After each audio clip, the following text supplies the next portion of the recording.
All right, so we got this Halloween puking skeleton decoration. I'm gonna go ahead and just turn it on really quick. There's water inside of it.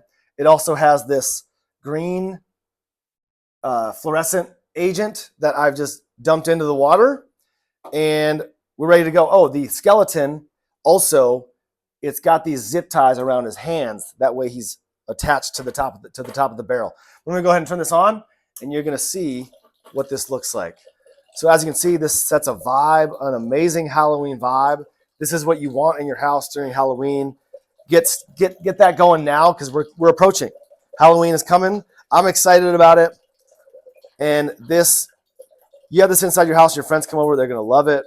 You're gonna love it. It's gonna put you in the Halloween vibe, fall vibe. I'm excited about the fall approaching, and this thing is just perfect. So here's all the instructions. Puking skeleton, Halloween, highly recommend.